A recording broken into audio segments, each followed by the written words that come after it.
millions watching out there, truthfully, who HAKAINDE is and how you amassed your wealth. Because again, mud has been thrown at you. The president himself, we've been told your ranches have been flown over. The president has mocked you in the public place to say you speak on behalf, you claim to be speaking on behalf of the poor, yet you own probably half of the country in terms of wealth. You heard the president say that. You stole funds through privatization. Who is HH? How did you amass your wealth? Are you a humble citizen and one who is ready to serve the people of Zambia? Costa, I'm just a simple villager. I'm a guy who comes from the floor, and I'm very proud of that. Every Zambian should be proud of their heritage. I come from the floor, went to a village school, Costa, and went to secondary school within the area where God chose that I be born. Very happy and proud of that. Every Zambian should be proud of their heritage. I've said that already. Because that's given by God. No one chooses which parents you should be born out of, which language you should speak. And there's no, by the way, Costa, there's no minority tribe in this country. There's no minority ethnic group. All of them are equal. And I emphasize this issue. So I then went after my secondary school, Costa, all in public schools, no private school. By the way, before the school level, I was born in a grass-thatched house, not in a maternity wing of a hospital or a clinic. In a village, we drew water from a shallow well, walked to school, Costa, barefoot, basically, walked to school. And this is the reason why I'm very passionate about education, so that no other children, whether they're orphans or not, should go through what we went through. Costa, I went to University of Zambia to study economics and business on a government scholarship. Hey, who are we that we seek public office and are not willing to offer education to that child from a compound, or that child who is a double orphan, mother and father are dead? Who are we? Then there's something wrong with us, because we actually ought to make it easier for the children to acquire skills than it was for us. So Costa from there did many things, many things. I bought my first plot, Costa, to construct a house which I could afford at the time. Not far from where we're seated, Kalingalinga.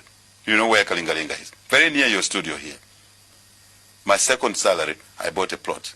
I could not afford a bricklayer with a team of builders or helpers.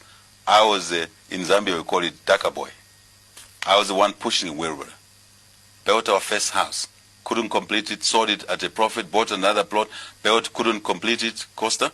And then I was innovative. Entrepreneurship comes from our heritage, cattle keeping. You can say I was born in a cattle kraal. And I think that's where the business training came from. Later on, it was just to add on. Costa, from there on, I couldn't complete this house. By the way, when I was building Kalingalinga, my fellow classmates from university were laughing at me that I was building a house in the compound. I didn't see why anybody would laugh at me, because I was building a house. They weren't. I was already better. And I had nothing to lose. So this culture, Costa, where people place themselves where they don't belong, is actually wrong. So I went to a company then, those days, and I told them I was going out for studies for a couple of years in Europe, in UK to be specific. And I said to the guys, look, I can't complete this house. Complete it for me. 1 year you don't pay rent. I went away. Costa, the house was completed. When I came back, there was rent in my bank account. After a year, the rest is history. We've worked for ourselves, Costa. We've come from the floor. I'm a grassroots person. I'm just a simple villager. So there's nothing. Where do all these allegations and clamor come from? Because there is a picture painted that something dubious along the way, or something irregular or unethical was done by HH and group. And this is how this group of young techs who are now, financially powerful, want now to take over the reins of politics and this country's leadership. There's still that gray area that even the likes of the president say, can he explain just how he's one of the top rich guys in this country with ranchers that are always flown over to show as an example to the Zambians? Costa, our situation, my situation must be used positively. It must not be used to ridicule Hakainde. First, the president was out of order, and I challenged him that I'm not a thief.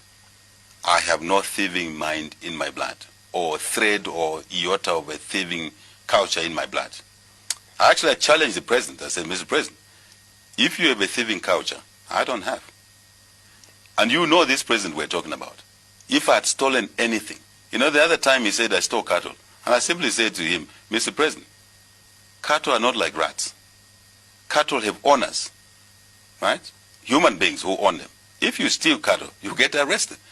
In the event you think I stole cattle, why? You are the president. Why don't you instruct the police, since you love arresting me? To settle this matter for the sake of the millions watching. Yes. Again, I want to take this opportunity for you to explain to them, who are you and this wealth? How has it come up? Would you declare tonight to the Zambians to say, this is what I own and this is how I've owned it? Well, look, first, the president was being malicious, to be honest. He was abusing a citizen called Hakainde.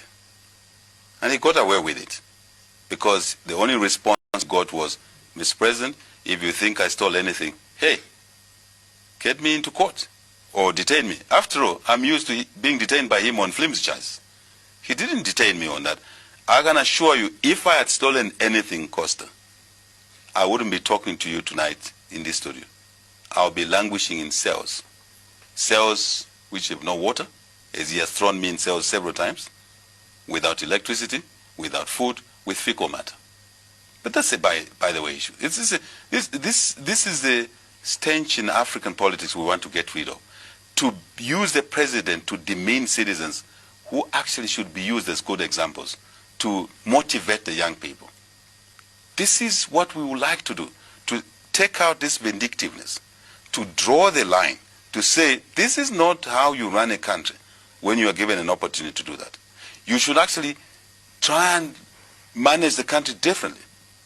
Manage the country in a professional manner. President HH, I want to go to the text messages in putting this matter to rest, because you are in a political ring where your opponents are seemingly glaring or throwing mud about you about something they believe is not right about you. For the sake of a Zambian watching out there who probably wants to put a vote on you, how do you convince them that there's something or everything right about you against these allegations? Costa, the easiest way is to say, if I was a thief under this president leader, I'm using them synonymous, deliberate, where I get detained even for appearing on a program like this. After this, interview, I know I can be detained. Why has he failed to detain me for his assumption of me having stolen anything? I've challenged him. I've challenged the PF government, and they've fallen flat on this. That should prove to you that there's nothing wrong we've done. Because if there was anything wrong we had done, they would have jumped on it, because they have appetite to lock people like me up. So, hang on, Costa, a little bit. So, Zambians must know that hard work pays. Costa, opportunity. First opportunity I got, you should ask me the question, is education. I told you I went to school on a government scholarship. That was for me, that was it. And I wasn't looking for any inheritance from anyone. That was enough. Education, I call Costa the best equalizer, the best inheritance. And that's why we owe it to our children. From there on, I got a job. I wrote my final exam here in this university nearby here. On a Friday, Costa. On a Monday, I had a full-time job.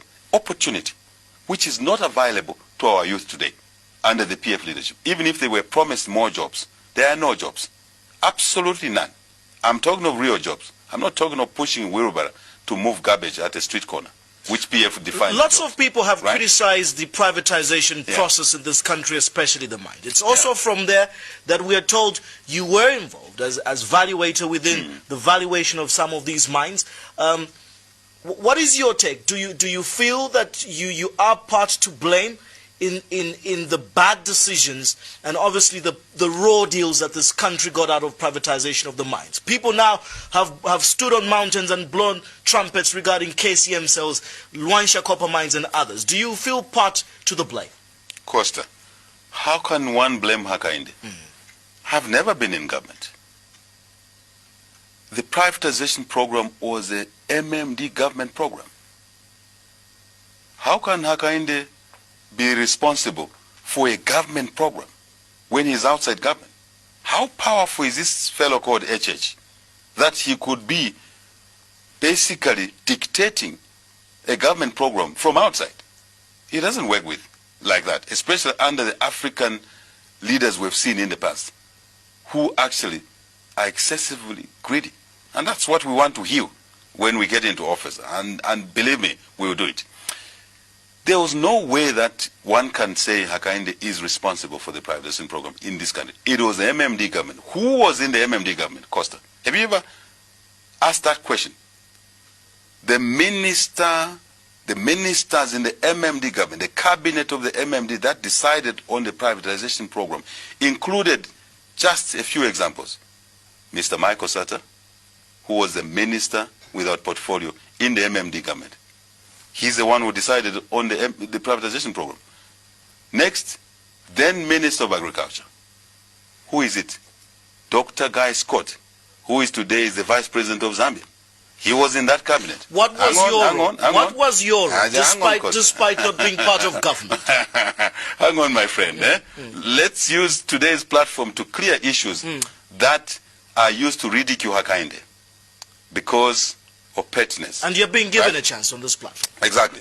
So, second Minister of Agriculture, who sat in that cabinet to decide on the privatization program, Guy Scott, who today is the Vice President of Zambia. Who is the other minister? Or who is the other key player? The Minister of Finance, Alexander Chikwanda, was the Chief of Staff in State House under the MMD. They probably would have been the one advising President Chiluba, the late Chiluba, may he so rest in peace. How can Hakainde be more powerful than all these men who today are masquerading as not responsible for the privatization? Like you said, let's use this platform to clear these issues. What was your role? So I think I've convinced you and the viewers. Well, it's not me, it's the viewers. But what was your role? What was your role? Absolutely. Yeah. And the viewers, Costa, that it wasn't my domain. I was just a young professional doing my job. Here's my role. I ran a firm called Coopers and Lybrand, international firm of basically advisors. And we bid to do various pieces of work. Sometimes for clients, sometimes for whoever wanted. For example, Costa, if you are selling your house or you're selling your farm and you come to Hakainde to say, Hakainde, I want your firm to bid so that you can do me an asset verification. That's the job, an asset verification. And I bid my firm, which was running, and I win the tender. We negotiate the contract, you sign the contract. In that contract includes deliverables that I'll do an asset verification for you. That's what I'm trained to do. I'm proud of that. Then you agree the fees. No one is in prison. It's business. Is it true that you undervalued these assets, Costa, to deprive the Zambians of what is due to them? Absolutely not true. That's malice. Malice of the same people who sat in the cabinet, like President Sata, Guy Scott, and the Chief of Staff Chikwanda, who sat in that cabinet. That's malice. What is your comment on the low amounts that, Ramco's bought Luansha mines, that the low amounts that Nchanga was bought for? What is your take as an expert in asset verification? I can tell you that there was no competence in the government to negotiate deals good for Zambia. The government, because they were the sellers. Hakainde was not a seller. I was never a seller. Now, let me you were on the other side of the negotiation. Let me complete the example I gave you. And then I do an asset verification for you. And you want to use that asset verification to negotiate with a buyer. I hope you're following. I give you my report of your asset verification. You pay me my fees. Hey, thank you for paying my fees. That's what I was trained to do. You go ahead and sell your farm or sell your company. You sell your assets. I've given you my report of the asset verification. Then you go and negotiate a bad deal. Then tomorrow you come back to me and say, Hakainde, you cheated me. How did I cheat you? You have no capacity. You had no capacity to negotiate. You thought you had capacity. You didn't have capacity. Because most politicians in this country and in Africa, they overvalue themselves. They don't even seek professional advice. Look at how the PF runs the country today. No professional understanding of how to run agriculture. And that's why the price of food has increased. No professional understanding of how to run basically certain policies such as monetary policy. Which example am I giving you? Statutory Instrument 33, which the PF cabinet, and 20 years later, Costa, let me remind you, some of the members of the cabinet in PF today who introduced Statutory Instrument 33, which effectively was flawed, and ask me how it was flawed. In an import-dependent economy, you close out foreign exchange inflow routes. That was the effect of Statutory Instrument 33. And then tomorrow, you want to have a dollar to import your daily requirements. Fuel, machinery, tractor. What do? You kill the kwacha, you kill the currency. You damage basically the economy. And you are told, then you don't listen. This is what's happening in the PF today. And this is what UPND wants to fix. They want to, now, the point I've given you, the example I've given you, Costa, I have demonstrated to you today that it was never in my remit. It was never my power to privatize anything. By the way, I did not value any mine. Is Hakainde coming to the people of Zambia clean, man? Absolutely. And people have now understood that a lot of mud was thrown at Hakainde, Costa. And Hakainde had no opportunity to basically explain himself. And I'm very grateful that you are asking these questions over and over. And Zambians have now basically made a judgment that Hakainde is a humble creature who first worked for himself. And that's the way I view public office, Costa. First work for yourself and your children, so that when you come to seek public office, you can now work for the children of the 14 million Zambians. For the viewers who have just been joining us or who have just joined us, we are talking State of the Nation. My guest, the UPND President, HAKAINDE HICHILEMA. Let's quickly, Director, get into the inbox and get some Facebook messages, tweets, as well as SMSs. On the other side of that, we'll